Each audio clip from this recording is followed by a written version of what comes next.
Welcome to Honestly Speaking, a safe place to be unsafe. Life commentary and dialogue from a biblical, logical, cultural, and comical perspective.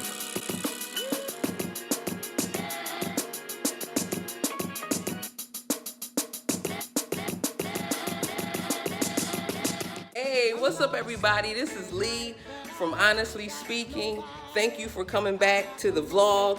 Today, we're going to be working on our segment called Adulting, talking about 7 things that singles don't have to be ashamed of, bitter about, or desperate for. So, yeah, we're only going to do the first 3 of the 7, but yeah. And how are you all doing in this quarantine? I know me, I can feel myself putting on a couple pounds, so I started working out. It's been 2 weeks. I feel great. Got rid of all my snacks. I ate them, but look, the point is they're gone, okay? They're gone. Don't judge me, okay? Don't judge me. Gotta fix my hair. Now, let's get ready for this podcast. We are going to dive right into talking about singleness. Now, full disclosure, I am a single individual. So I also want to say that this is not a formula to get a spouse or a significant other. This is not therapy. This is just my opinion. Please remember to keep an open mind. Before we even get started, I want to introduce the vocabulary list. Is a list of words that I'm probably going to be using regularly. So I just want us all on the same page. Today's vocabulary words are contentment, introspection, and nuance. Contentment can be seen as the state of being happy or settled in from one perspective. From another perspective, contentment is a resolve to be at peace because you understand a greater reality. You can have contentment and still be thriving to get something better. You're not settling. And introspection is a deep self-examination of our thoughts and our feelings and our behaviors. I do it often. It's something that I have to do, and I reflect constantly as a counselor. From a Christian perspective, introspection is when we look at the word in light of what it says, who God is, and what God says about who we are. And the last word, nuance.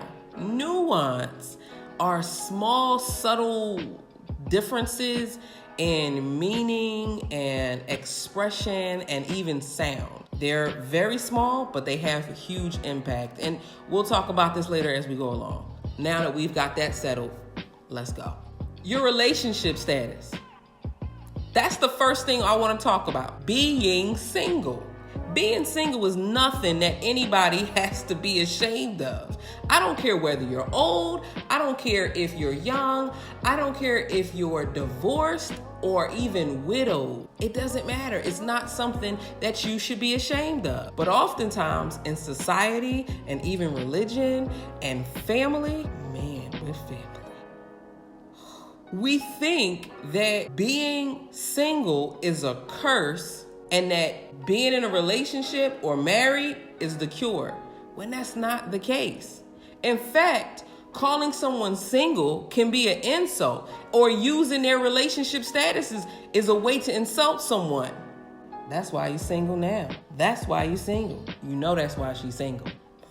My man, that's definitely why you don't have nobody now. It's just crazy. It's ridiculous. And it's not true. If we let it, it could definitely have a huge influence on how we see ourselves and how we see others and the value that we place on relationships. I remember constantly feeling this pressure and I couldn't explain it. It wasn't just my biology saying my biological clock is ticking. No, I would feel this pressure from society like, oh, so you're single? Oh. And they would ask me a litany of questions to try to justify why I was still single. Well, is it this? Is it this? Is it this? No. Oh. Well, just keep hope alive. What? It was ridiculous. And then I had to learn what it means to be content. I'm just going to be real honest with you. Content. Now, I'm not talking about settling or claiming this fake state of happiness. I'm talking about contentment. And contentment is just a resolve. I had to resolve in myself there is not much wrong with me that I'm not already working on. And that if I'm supposed to be married, I will be married. Both marriage and singleness are gifts. Biblically speaking, that's the case. How do you find contentment? Because contentment is definitely the key, and it's something that we strive to get as well as keep. Let me know. Put it down in the comment section. Standards. So when we think about standards, what comes to your mind? I know for a while, people always say, your standards are too high. Standards are too high. Unrealistic. I started thinking about it. Are they too high? Now, a standard is basically something that we use to measure something else by. Literally, that's all it is. When it comes to relationships, we usually measure our standards based on our core beliefs, values, and our morals. But there's an issue. The word preferences. We often conflate and confuse preferences with standards. Preferences are all based on desires and usually superficial ones. So you can hear someone say, I'm not going to date them unless they're driving this type of car. Unless they're built like this, I'm not going to be involved with them. Those are superficial. But we need to remember the word nuance. We tend to make a false connection between preferences and standards. I remember being in high school and girls would assess a guy's whole future, his moral system, his current status in life based on observing his sneakers. You see those sneakers? They're last year's sneakers. I can't believe he has those. Girl, I don't know if he had on K-Swiss or Adidas. He had on Casuitas. It's just ridiculous. It's ridiculous. We still fall into these same traps today. I know I have to watch out for them myself. What do you do? Like, what are some of the things that you could have gotten mixed up that are preferences, but you call them your standards? And I had to begin to ask myself certain questions like, where did you get these standards from? Because usually they came from society. And then I had to ask myself, do I even meet my own standard? That was a big one. I'm sitting up here, I created this ridiculous system. I want the person to be built like this. I want them to talk like this. I want them to have the same likes and all of these. I had all of these things that I held as standards, but were really preferences. And I didn't even meet my own standards. That was ridiculous. I didn't even meet my own standards. If I judged myself based off of the things that I judged other people on, it'd be a sad day. I can't stand somebody that cheats on someone. I can't stand somebody that's a liar. But you lie at work. Do you understand what I'm saying? Is there some moral or even intellectual inconsistencies on your part? I'm just asking. Because I know with me, I have to constantly ask these questions. Do you do that? Like, if you met you and another person, would you be involved with you? Because oftentimes we say we want one thing, but we're only willing to give something else. Like, I know a guy who was on the chubby side and he only dated women that were skinny. And I asked him why. He simply said, because then I don't have to lose any weight. And then it hit me. He's trying to justify his life's decisions based on who he dates. It was kind of sad. And I could relate because I used to do the same thing. Where do you get your standards from? Where do they come from? Are they influenced by society? Do they come from your moral? And are you making too big of a leap between preferences and standards? We may claim that we have a certain standard, but we might miss what we really desire because it doesn't come in the package that we thought it should come in. I'm just saying. As long as my standards are positive and healthy, I don't have to change them. And you shouldn't either. And lastly is our personality. Now, our personality is basically the traits that make us who we are. They come from both nature and nurture. You know how people say, you laugh just like your daddy. You look just like your mom. It could be a number of things. It could be your disposition, the way you think, if you're a creative. All of those things are your personality. And they are also the things that people use to try to justify why you are still single in an insulting way. You know you don't have a man because you laugh like that.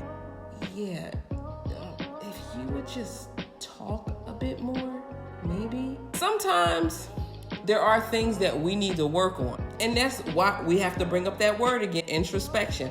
Are there things that you need to work on? Are there things that are getting in your way of being your best self? If that's the case, then just work on them. Come on, we in this thing together. But at the core of our personality is oftentimes a misunderstanding of our value. I know with me, I'm just going to speak for me. At the core of my personality was a misunderstanding of my value. I thought my value was based off of what others were willing to do to be in a relationship with me. Or, we place our value in ridiculous things. This person didn't call me back yet. I guess they don't love me anymore. We can be ridiculous. Ladies, can we talk? Just for a second, can we talk? If a guy has a pattern and he does something to break that pattern, that does not mean you are not valuable to him. I'm just saying. Oh yeah, because I got something for the fellas too. Fellas, please don't think that all you are is what you do. You are more than your job. You just are. And if you're in a relationship with someone who thinks that all you are is what you do, that ain't healthy, bro. That ain't healthy. I'm just saying, that's not healthy. Now, the rant is over. But the core of the rant is, where do we get our value from? Where do you find your value from? I know as a Christian, my value is based off of who God says I am. Okay? It's very simple. God says that all men were created in his image. It's right there in Genesis 1. In fact, you can see the Trinity right there. It's the same. But that's a whole nother conversation. But it's right there. It's in Genesis 1. And it's called the Imago Dei. I'm created in God's image, which is why all isms are wrong. Rant alert. I feel a rant coming on.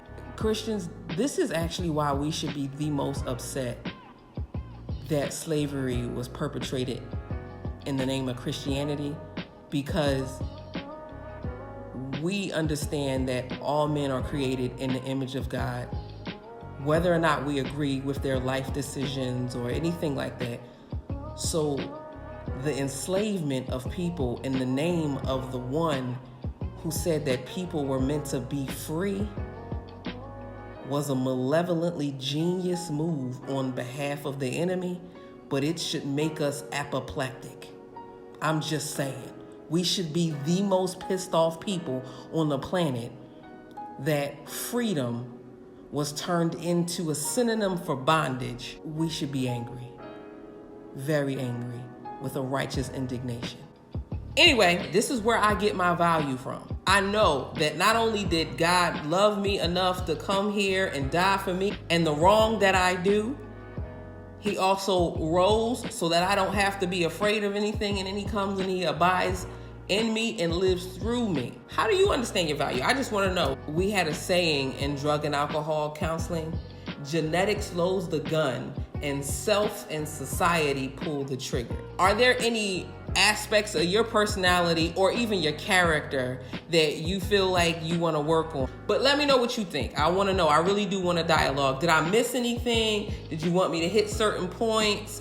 Anything like that. And if you agree or if you disagree, if your belief system is different, let's dialogue. I'm honestly speaking. Hope to hear from you soon. Peace. Now, don't forget to hit like and subscribe. And if you want to follow me on social media, you can go to Honest_Leigh, LEIGH_speaking on Instagram, or Honest-Leigh Leigh on Facebook. And remember, as long as it's up to you, put God first, love everybody, and definitely take care of yourself. Peace.